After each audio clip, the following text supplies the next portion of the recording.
Hey, we are in Joshua chapter 21 and chapter 22. And in chapter 21, we see that God through Joshua, is going to take care of the Levites. We know that the Levites can't own, or they're not given land because God has set up this system where the Israelites are going to take care of them as part of the foods. They're the priests. They're the ones that are taking care of the sacrifices and the altars and all that kind of stuff. And then what we're going to find in chapter 22 is almost a verge of insurrection, a verge of war between the tribes, and we're going to see what happens here. And it was almost a huge catastrophe. So let's go ahead and get into Joshua chapter 21.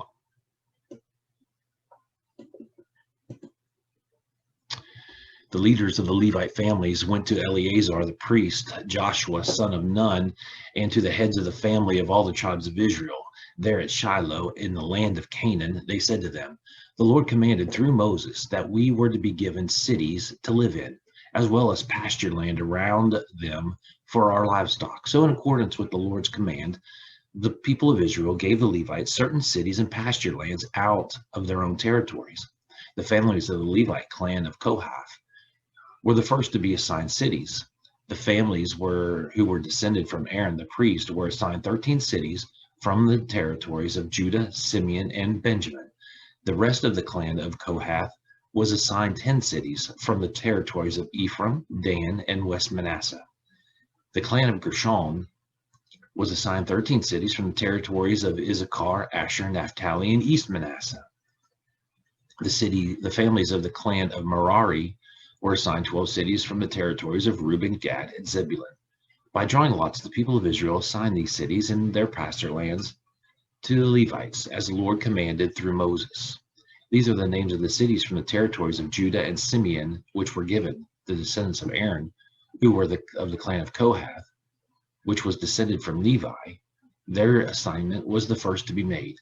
They were given the city of Arba. Arba was Anak's father, now called Hebron, in the hill country of Judah, along with the pasture land surrounding it. However, the fields of the city, as well as its towns, had already been given to Caleb, son of Jephunneh, as his possession.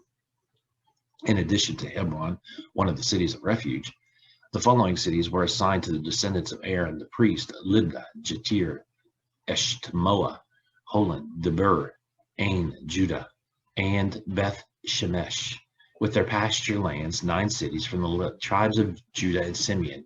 From the territory of Benjamin, they were given 4 cities: Gibeon, Geba, Anahoth, and Almon, with their pasture lands. 13 cities in all, with their pasture lands, were given to the priests, the descendants of Aaron. The other families of the Levite clan and of Kohath were assigned some cities from the territory of Ephraim. They were given 4 cities: Shechem and its pasture lands in the hill country of Ephraim, one of the cities of refuge, Gezer, Gibzam, and Beth Horon, with their pasture lands. From the territory of Dan, they were given 4 cities: Eltka, Gibbethon, Aljalon, and Gathrimmon, with their pasture lands. From the territory of West Manasseh, they were given 2 cities, Tanakh and Gathrimmon, with their pasture lands. These families of the clan of Kohath received 10 cities in all, with their pasture lands. Another group of Levites, the clan of Gershon, received from the territory of East Manasseh 2 cities, Golan and Bashan, one of the cities of refuge, and Beshtera, with their pasture lands. From the territory of Issachar, they received 4 cities, Kishion, Deberath, Jarmuth, and Eng-Anim, with their pasture lands. From the territory of Asher, they received 4 cities, Mishal, Abdon, Helkath, and Rehob, with their pasture lands. From the territory of Naphtali, they received 3 cities, Kadesh in Galilee, with its pasture lands, one of the cities of refuge, Hamath, Dor, and Kartan, with their pasture lands. The various families of the clan of Gershon received a total of 13 cities with their pasture lands. The rest of the Levites, the clan of Merari, received from the territory of Zebulun 4 cities, Jokneam, Kartah, Dimnah, and Nahala, with their pasture lands. From the territory of Reuben, they received 4 cities: Bezer, Jahaz, Kedemoth, and Mephath, with their pasture lands. From the tribe of Gad, they received 4 cities: Ramoth and Gilead with its pasture lands, one of the cities of refuge, Mahanaim, Heshbon, and Jazer with their pasture lands. So the clan of Merari was assigned a total of 12 cities. From the land of the people of Israel possessed, a total of 48 cities with pasture lands around them was given to the Levites.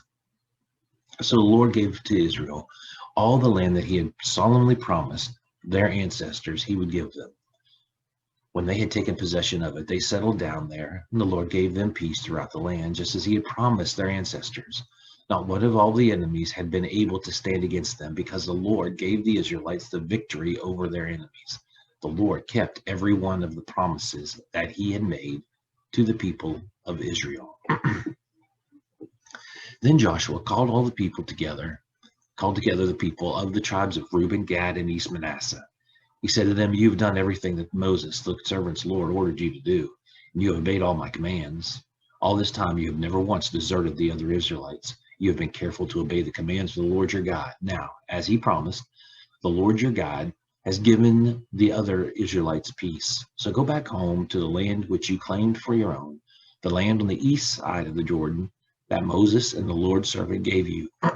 Make sure you obey the law that Moses commanded you. Love the Lord your God. Do his will. Obey his commandments.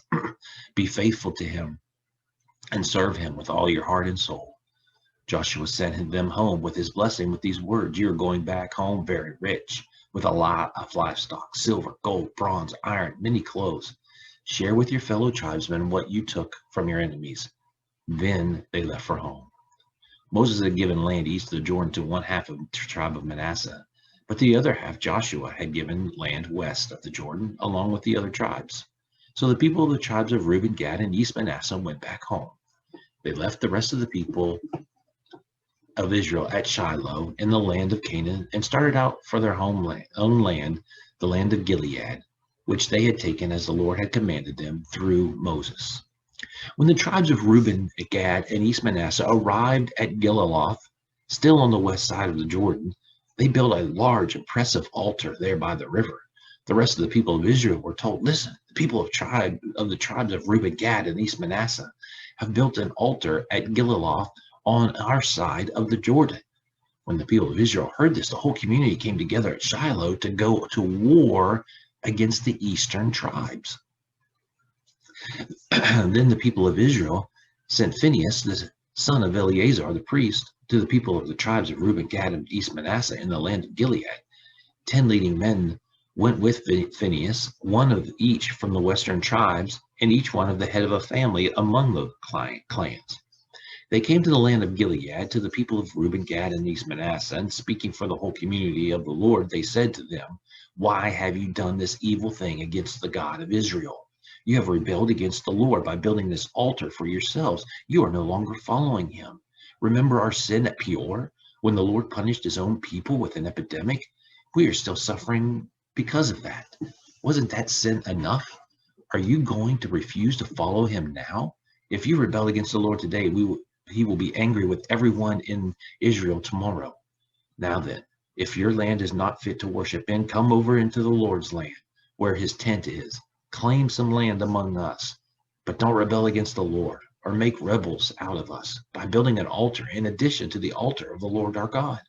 Remember how Achan, son of Zerah, refused to obey the command about the things condemned to destruction.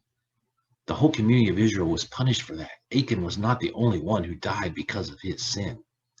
The people of the tribes of Reuben, Gad, and East Manasseh answered the heads of the families of the western tribes, "The mighty one is God. He is the Lord. The mighty one is God. He is the Lord. He knows why we did this.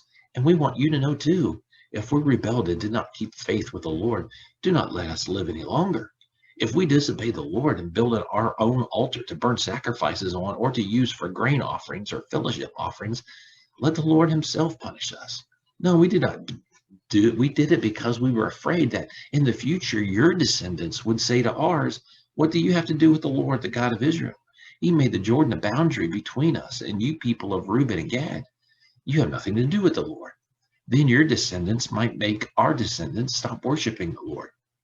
So we built an altar, not to burn sacrifices or to make offerings, but instead as a sign for our people and yours, and for your generations after us, that we do indeed worship the Lord, because his sacred tent with our offerings to be burned with sacrifices and fellowship offerings. This was to keep your descendants from saying that ours has nothing to do with the Lord. It was our idea that if this should ever happen, our descendants could say, look, our ancestors made an altar just like the Lord's altar. It was not for burning offerings or for sacrifice, but for a sign for our people and yours. We would certainly not rebel against the Lord or stop following him now by building an altar to burn offerings on, or for grain offerings or sacrifices. We would not build any other altar than the altar of the Lord our God that stands in front of the tent of his presence.